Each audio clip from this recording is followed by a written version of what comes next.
Halo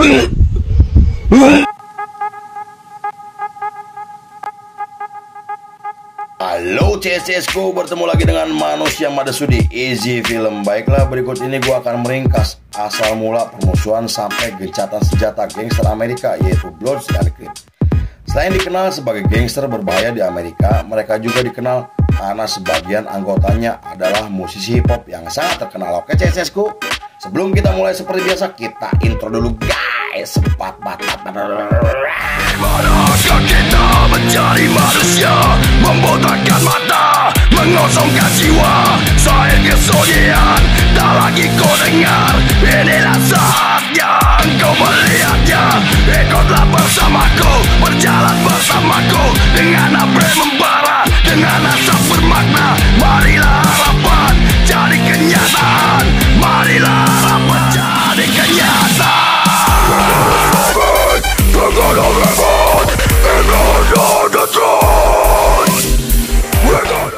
I knew I seen that jacket before. Look, that's it. Making me run like that. Let's go before the fest come. Scene dibuka pada akhir tahun 60-an ketika Amerika mengalami krisis ekonomi akibat korupsi dan perang dingin dengan Uni Soviet. Kemiskinan dan pengangguran semakin menyebar hingga berdampak kepada pendapatan negara. Masalah tersebut semakin parah akibat situasi politik dan kurangnya lapangan pekerjaan untuk anak muda. Kaum kulit hitam juga terus mendapatkan diskriminasi yang membuat mereka sangat kesulitan untuk mendapatkan pekerjaan. Hal itu menjadi faktor utama atas meningkatnya aksi kriminalitas dan kekerasan yang terjadi di Amerika, termasuk Los Angeles, California. Para kaum kulit hitam kemudian mulai berani melawan polisi hingga menyerang kaum kulit putih yang selalu memperlakukan mereka seperti binatang. Kemudian munculnya organisasi Black Panther membuat mereka semakin leluasa melakukan tindakan kriminal. Black Panther sendiri adalah organisasi politik yang didirikan oleh aktivis kulit hitam bernama Bob Seale dan Huey Newton.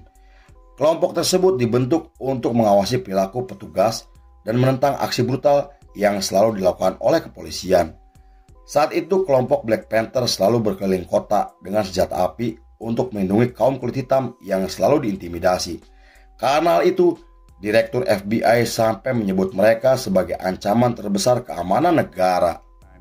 Being black in America meant that you didn't walk down put the gun at your head.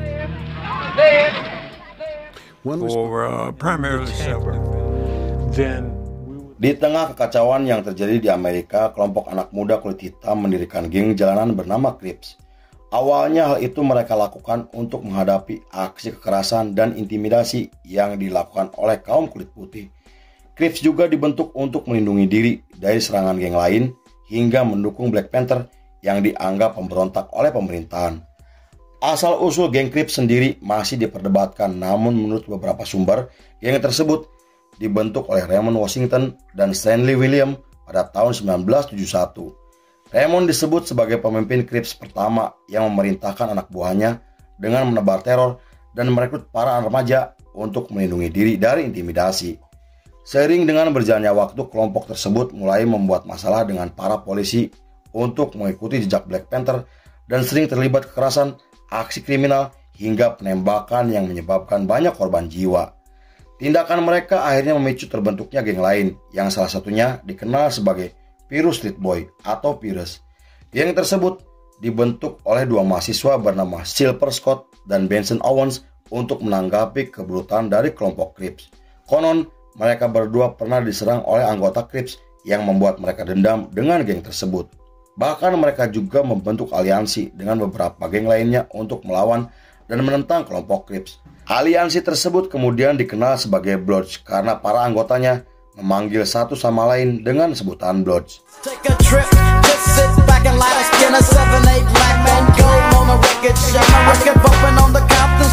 Di periode tersebut, kedua geng mulai menggunakan pakaian berwarna untuk identitas mereka. Crips sendiri dikenal dengan warna biru, sedangkan Bloods identik dengan warna merah. Hal itu menimbulkan masalah besar karena mereka selalu menyerang orang-orang yang menggunakan warna tersebut ketika berada di wilayah mereka. Bahkan warga sipil yang memakai warna merah di wilayah Crips akan menjadi sasaran kekerasan, begitu juga sebaliknya. Di sisi lain, untuk menjadi anggota geng, mereka harus menjalani persyaratan khusus seperti dipukuli sampai berkelahi dengan sama calon anggota. Hal itu mereka lakukan untuk melihat kesungguhan dan loyalitas calon anggota kepada geng sendiri. Mereka juga wajib menyerang dan memukuli kaum kulit putih jika ingin diakui sebagai anggota.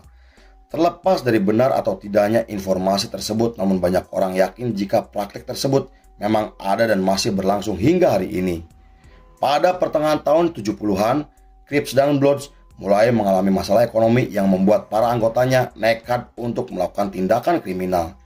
Selain melakukan pemerasan dan pencurian, kedua geng tersebut juga selalu terlibat perang dan konfrontasi untuk mempertahankan wilayah mereka masing-masing.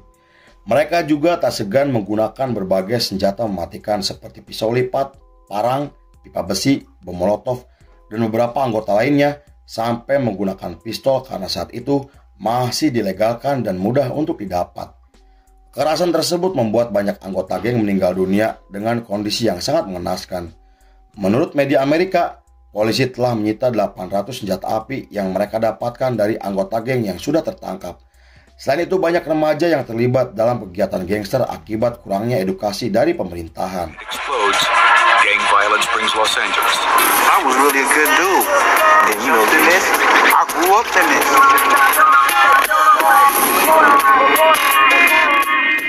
Kemudian ketika masalah rasial semakin meningkat di Amerika yang membuat para anggota geng semakin brutal hingga aksi kriminal dan penembakan terjadi di mana-mana. Pemerintahan saat itu meminta pihak kepolisian Los Angeles agar segera bertindak untuk memerangi kelompok gangster yang telah meresahkan masyarakat. Bahkan pemerintahan sampai membentuk unit khusus untuk menangkap orang-orang yang diduga terlibat sebagai gangster. Para polisi kemudian mulai melakukan patroli secara rutin setelah terjadi perang antar geng yang banyak memakan korban jiwa. Pada tahun 1974, Raymond ditangkap atas tuduhan perampokan yang membuatnya dijatuhi hukuman 5 tahun penjara. Ia adalah kelompok geng Crips pertama yang ditahan di penjara terketat di Amerika. Setelah mendekam di dalam penjara, ia merekrut para tahanan kulit hitam yang membuatnya terlibat masalah dengan 2 geng penjara terbesar di Amerika. Meski begitu, nama Raymond dan Crips menjadi semakin dikenal setelah anak buahnya membunuh tahanan lain yang diduga anggota dari kelompok Bloods.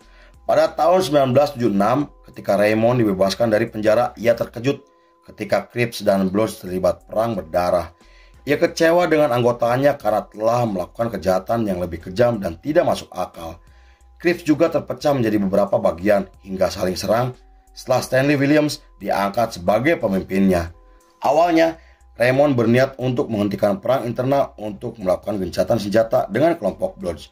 Namun permintaan tersebut ditentang oleh Stanley yang membuat Raymond memilih untuk menjauh dari geng tersebut.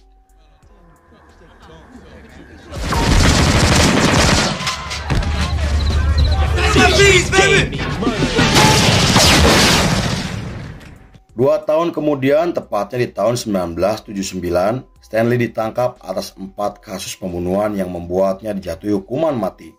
Raymond juga ditemukan meninggal dunia setelah ditembak oleh pria tak dikenal. Tetapi pelaku pembunuhan Raymond tidak pernah tertangkap dan kasusnya belum terpecahkan hingga hari ini. Meski begitu, beberapa orang berpendapat jika kelompok Bloods merupakan dalang atas kematian Raymond Washington. Pada awal tahun 80-an, Crips dan Bloods mulai menjalankan bisnis kriminal masing-masing dengan menjual dan menjadi distributor narkoboy. Mereka bekerja sama dengan gembong narkoboy bernama Rick Ross hingga menjalin aliansi dengan kartel Meksiko. Dengan uang yang telah mereka dapatkan, kedua geng tersebut membeli senjata canggih dan permusuhan mereka semakin membesar karena persaingan bisnis dan perebutan wilayah. Sejak saat itu, Los Angeles digambarkan sebagai wilayah paling berbahaya dengan jumlah anggota geng yang semakin meningkat. Banyak warga sipil meninggal akibat salah sasaran yang membuat pemerintahan harus melakukan tindakan. Saat itu, Presiden Ronald Reagan sampai menghapus warga Amerika dari daftar penerimaan bantuan sosial, kupon makanan, dan program makanan gratis.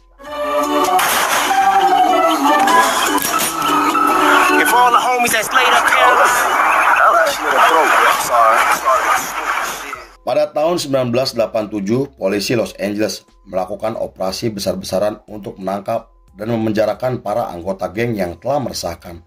Operasi tersebut ditentang oleh masyarakat akibat tindakan polisi yang agresif karena bertindak melebihi kelompok gangster seperti merusak, menghancurkan rumah ketika sedang melakukan penggerebekan. Tak hanya itu, pemerintahan mulai mendeportasi ribuan kaum kulit hitam yang diduga terlibat dengan kelompok gangster. Meski begitu, operasi tersebut tidak menghentikan perang antar Crips dan Bloods yang semakin membesar. Lalu permusuhan mereka kemudian dijadikan film yang dirilis pada tahun 1988. Pada awal 90-an, mantan pemain football bernama Jim Brown mengadakan pertemuan dengan mengundang pemimpin Bloods dan Crips untuk diskusi. Pertemuan tersebut membahas tentang gencatan senjata untuk menghentikan perang yang telah berlangsung selama bertahun-tahun. Lalu setelah didesak oleh para aktivis, Bloods dan Crips akhirnya melakukan gencatan senjata pada tahun 1992. Sejak saat itu, kasus penembakan dan perang antar geng di Los Angeles menurun dan mereka mulai membuat grafiti di seluruh kota untuk memberitahu masyarakat bahwa Blood dan Crips telah berdamai. We outside. Crips. Born and raised in South Central. You can get popped up at throat. Niggas said something. Gotta stay on Crip, Crip, Crip, Crip. Pada bulan Mei masih di tahun yang sama, Bloods dan Crips bersatu untuk melakukan aksi protes terhadap putusan pengadilan yang dianggap kontroversial. Hal itu bukan tanpa alasan karena hakim ketua membebaskan 4 polisi yang telah memukuli pria kulit hitam dengan cara yang sangat kejam. Protes tersebut akhirnya berubah menjadi kerusuhan dan penjarahan yang kemudian dikenal sebagai kerusuhan Los Angeles. Konon, lebih dari 5.000 anggota Crips dan Bloods terlibat dalam kerusuhan tersebut. Pada tahun 1996, nama Crips dan Bloods kembali menjadi sorotan media setelah Tupac Shakur tewas akibat ditembak di Las Vegas. Tupac sendiri adalah aktor sekaligus rapper terkenal yang tergabung dengan label Death Row Records. Label tersebut dimiliki oleh Suge Knight yang diduga berteman baik dengan kelompok Bloods. Menurut majalah Los Angeles, pembunuhan tersebut dilakukan oleh anggota Crips yang sebelumnya sempat dipukuli oleh Tupac dan kawan-kawannya. Selain itu, mereka juga mengklaim jika aksi tersebut merupakan bagian atas meningkatnya ketegangan antara geng Crips dan Bloods. Namun kabar tersebut dibantah karena saat itu geng Crips dan Bloods telah melakukan gencatan senjata dan mereka yakin jika pembunuhan Tupac dipicu akibat masalah pribadi. Alright, let's roll. That colorful ass sweater.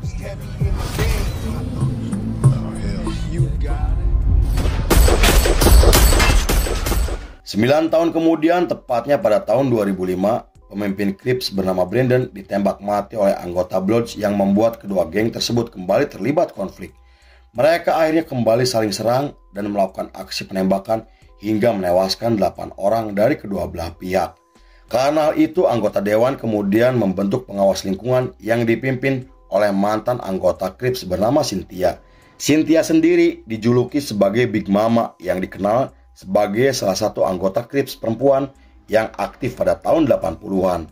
Namun setelah anaknya meninggal akibat ditembak oleh anggota geng, Cynthia mengundurkan diri dan meminta agar anggota Crips tidak melakukan aksi balas dendam. Hal itu membuat Cynthia dijuluki sebagai pembawa perdamaian yang membuat wali kota menobatkannya sebagai pahlawan lokal. Pada tahun 2006, Kepala Polisi Los Angeles membuat program untuk melatih dan mengerahkan petugas ke daerah rawan kejahatan. Ia menghabiskan anggaran jutaan dolar untuk memfasilitasi agar mantan anggota geng bisa bekerja dan memiliki keahlian. Meski sangat beresiko, namun ia yakin jika program tersebut bisa membawa perubahan dan mengurangi aksi kejahatan. Di tahun tersebut merupakan periode di mana banyak musisi rap sengaja menunjukkan dirinya sebagai anggota gangster. Selain saling hina melalui lagu diss, mereka juga sering terlibat perkelahian jika bertemu dimanapun. Bahkan konflik berdarah antara Crips dan Bloods sampai dijadikan film dokumenter yang dirilis pada tahun 2008. There were 2 black men dead. Pada tahun 2011, perang antar geng kembali pecah di San Diego setelah anggota Bloods dihabisi oleh anggota geng Crips. Saat itu Nicholas bersama 20 anggota Bloods melakukan serangan balik dengan menembaki rumah warga yang diduga menjadi markas dari kelompok Crips. Perang tersebut menyebar sampai ke New York hingga menyebabkan 50 orang tertembak dan 20 orang meninggal dunia. Peristiwa tersebut digambarkan sebagai salah satu perang geng terburuk yang pernah terjadi di Amerika, dan perang tersebut akhirnya berakhir setelah 2 pemimpin Bloods dan 16 anggota Crips ditangkap dalam penggerebekan. Nicholas juga ditangkap atas tuduhan penembakan dan terlibat konspirasi pada tahun 2012. Pada tahun 2017, pemimpin Bloods bernama Brandon Lee ditembak mati setelah terlibat konfrontasi dengan anggota Crips. Pelaku penembakan sampai menghina geng Bloods dengan memposting video ulang tahun untuk Brandon Lee hingga membuat papan skor yang menunjukkan jika Crips lebih unggul 1-0 dibandingkan kelompok Bloods. Karena itu geng Bloods kemudian melakukan penyerangan dengan menembak 2 anggota Crips termasuk pembunuh Brandon Lee. Meski tidak ada korban jiwa dari warga sekitar, namun polisi berhasil menangkap 5 anggota Bloods atas tuduhan penyerangan.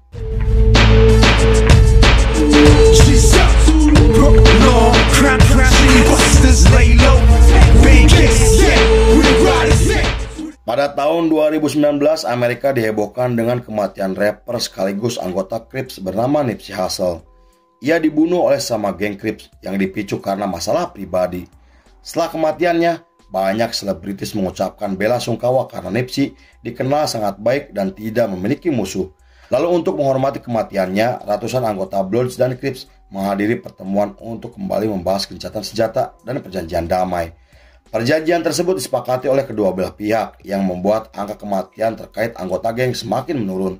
Bahkan ketika Kendrick Lamar terlibat konflik dengan Drake pada tahun 2024, Bloods dan Crips bersatu untuk melawan Drake bersama kelompoknya. Kendrick juga menggelar pertunjukan di Los Angeles dan mengundang kedua petinggi geng tersebut karena telah mendukungnya. Lalu film pun selesai. Monster on the beat and party at the party. They not like us. Shape the stories how you want. Hatred. They not like us. They not like us.